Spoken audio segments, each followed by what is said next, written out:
Op makes a post to gain support after realizing he wasn't as attentive to his girlfriend as the other boyfriend was during a double date. Op slowly tells on himself and information is revealed that he's a creepy super stalker. Posted by u/disastrous_motor_792.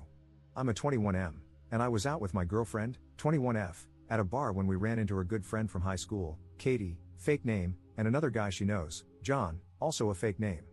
Both are also 21.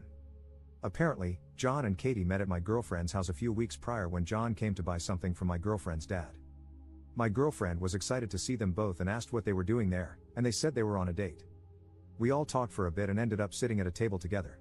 For context, the original seating arrangement had me and John sitting across from each other, closest to the wall. The table was right up against the wall, while the girls sat on the outside.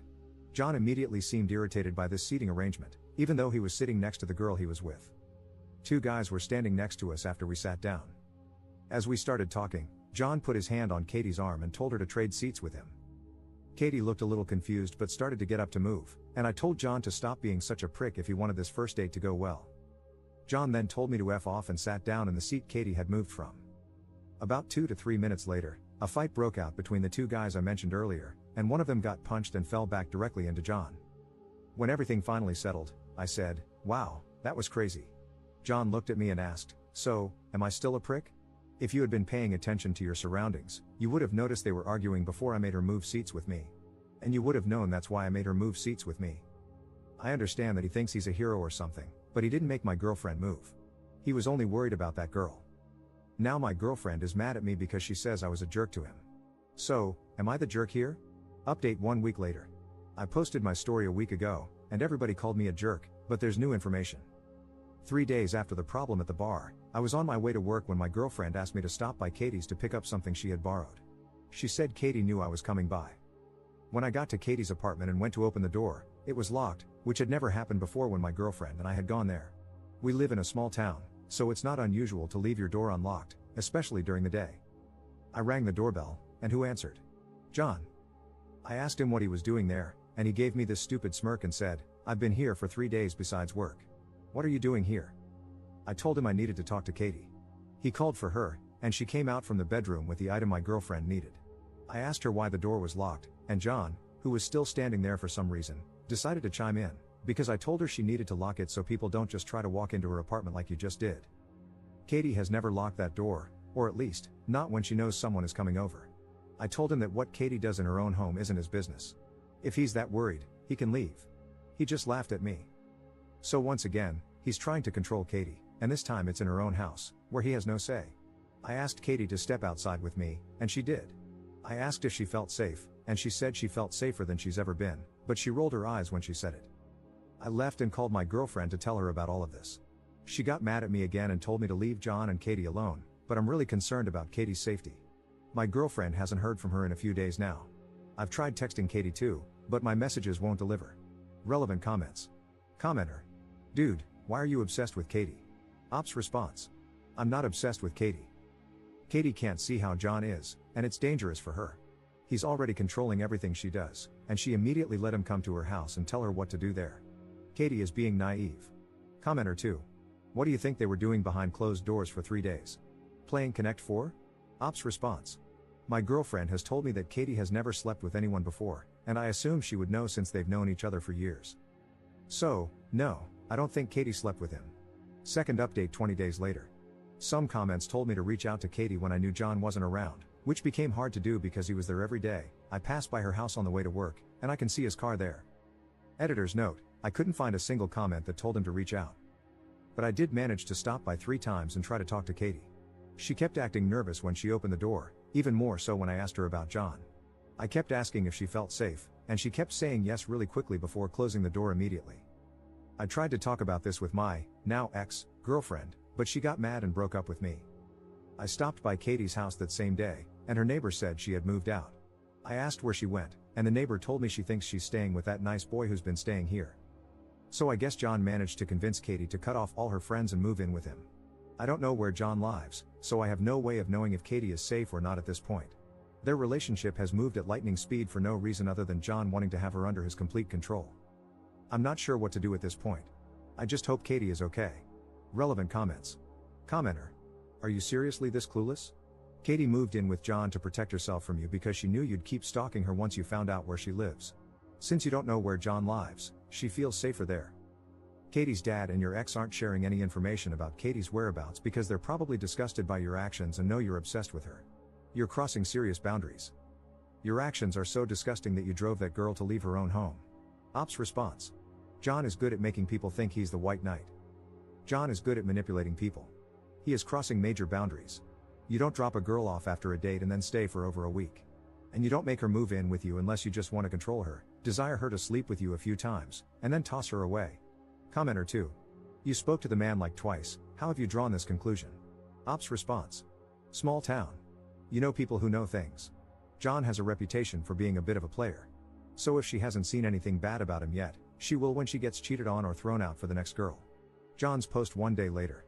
Posted by you/John not John 1941. Hello, people of Reddit. John here, even though he screwed up and used my real name in one of his comments before editing it. I got sent a link to the account that has been repeatedly posting about me and my girlfriend, yes, my girlfriend, even though he swears up and down she isn't, this afternoon, and it's taken me a while to decide what I'm going to say. So if he wants to continue taking this to the internet for strangers to decide, then fine, I'll do that at this point. Since everyone is apparently familiar with these fake names due to the million posts he has made, I guess I'll keep using them. First of all, Colton, you don't get a fake name, nobody ever told you that the bar was our first date. You decided that it was because you didn't know better. You posted that 3 weeks ago, and in it, you were correct in saying that I met Katie at Haley's dad's house. You never gave your girlfriend a fake name, so I will, a few weeks before that. That means we met 6 weeks ago. Our first date was the day after I met her. Whether Haley knew this or not, I have no idea. It's not something I ever bothered to ask Katie because it didn't seem important, and still doesn't. Second, I don't know why Haley told you about Katie's previous sex life, or lack thereof, but that was uncalled for and not her private business to share. It also wasn't your business to put on the internet. More than that, I can't even fathom how you managed to steer that question into a conversation with your own girlfriend. I doubt she just offered up the information. Third, you kept commenting very adamantly in your first, and maybe second, I lost track, post that Katie definitely was not sleeping with me. Please allow me to put your misplaced concerns to rest. Since it's already out there and I've talked to Katie about posting this, yes, she is. But the sleep comes after all the sex. Fourth, let's talk about how you showed up to get Haley's sweater. You tried to barge into Katie's apartment. The door was locked, which, by the way, is a safety thing. You do know she could get out of the apartment even though it was locked from the inside, right? I have to make sure because you're not very smart. You threw what can only be described as the temper tantrum of the century.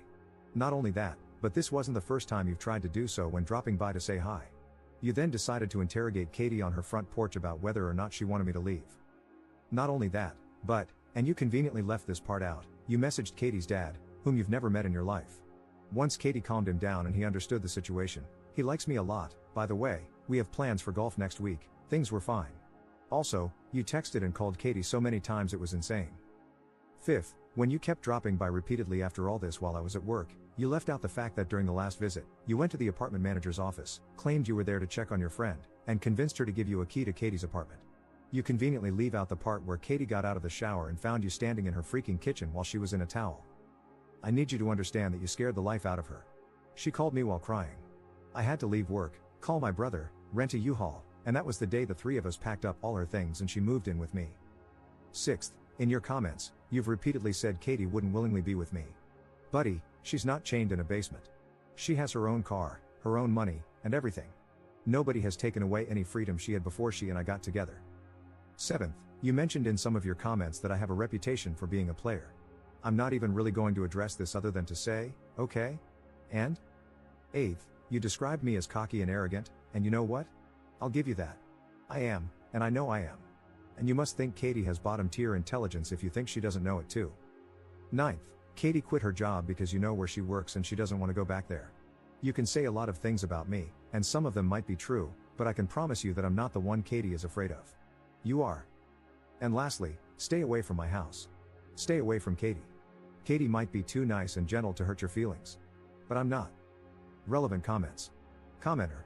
What was Colton like the first time he met you at the restaurant, when you switched seats with your girlfriend because of a fight nearby? Was he already excessively creepy and pushy? John's response. Not creepy or pushy, at least not that I saw or heard. But his whole attitude changed as soon as he realized that we weren't there as friends and were on what he apparently thought was a first date. John update 4 days later. Sorry if this is your first time seeing this, but several people have asked for an update on my post, and even more on his. Katie's dad, along with a couple of cops, had a chat with Colton and his dad, a disastrous meeting. Apparently, his dad wasn't surprised but did lay down the hammer afterward. Colton didn't appreciate this. I got some texts tonight, he ever so kindly unblocked my number just to send them, but so far, Katie has been left alone. This is all I have for now, and I'm hoping his obsession is coming to an end now that his dad knows what he's been doing and, from what Katie's dad told me, is looking into solutions. I hope I'm not wrong. Also, another update, Katie got her old job back.